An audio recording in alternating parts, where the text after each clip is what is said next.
What is up, everybody? It is a Creative Monday here with Eli, pronouns he, him, they, them. So today I am going to read a poem. This is actually the first poem I ever got published.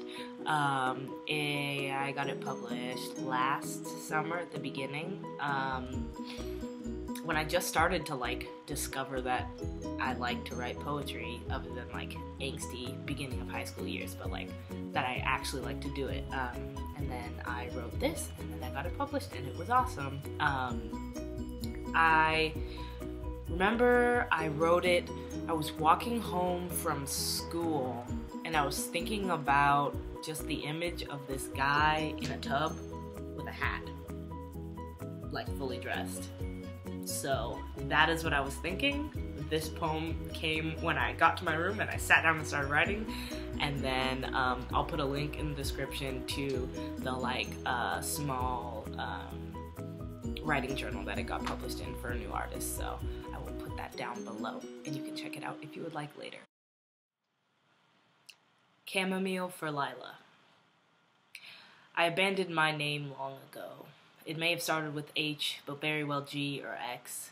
With it went the flowers and the breeze. In their stead, I gained layers upon layers of dust.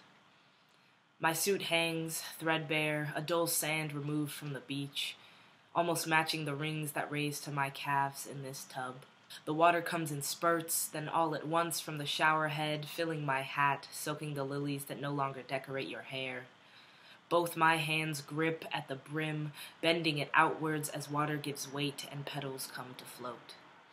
When the hat is full, I turn on my heel and kneel, left then right, hands steady.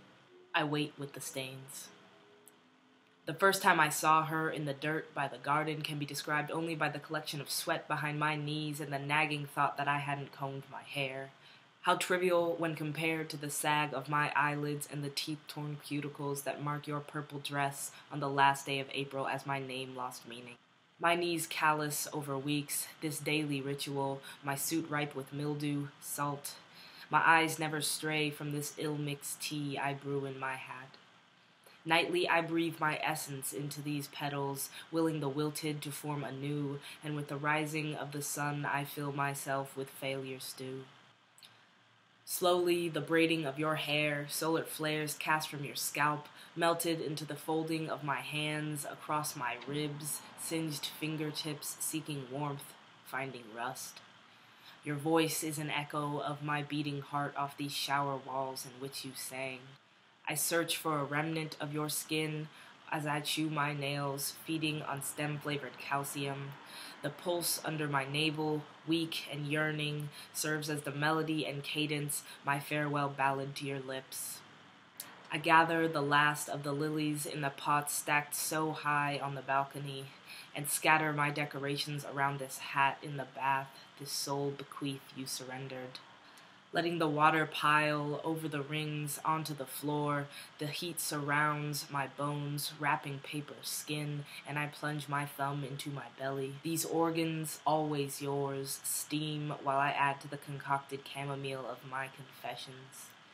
As I string my intestines delicately about the tile, my mind leaves this tea-bag body in hopes that when the molecules of my being disperse to dust, they might press upon the insides of your cheek rather than dispel into nothingness. Okay, so I hoped you liked that. That was the first poem that I wrote.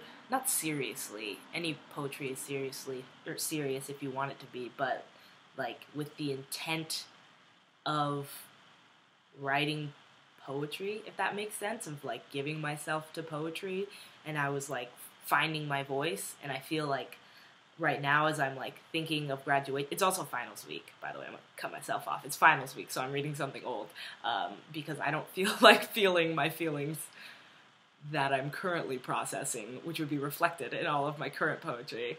I feel like just giving me an emotional break, so I'm reading old feelings that are completely processed.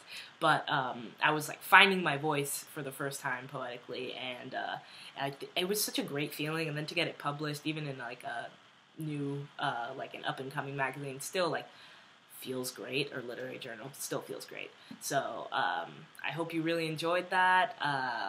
Leave a comment down below if you liked it, anything you liked about it, or anything you'd like me to write about. Give me prompts. I'm always looking for prompts. Give it a thumbs up if you enjoyed it, and be sure to subscribe to me so you can see more of my face on all the Mondays. Sometimes doing poetry, sometimes doing dumb stuff with my friends.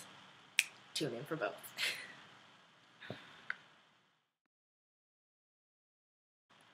I have Beyonce stuck in my head, and I keep stuttering through this poem. I can do it. I can do it. I should go to sleep.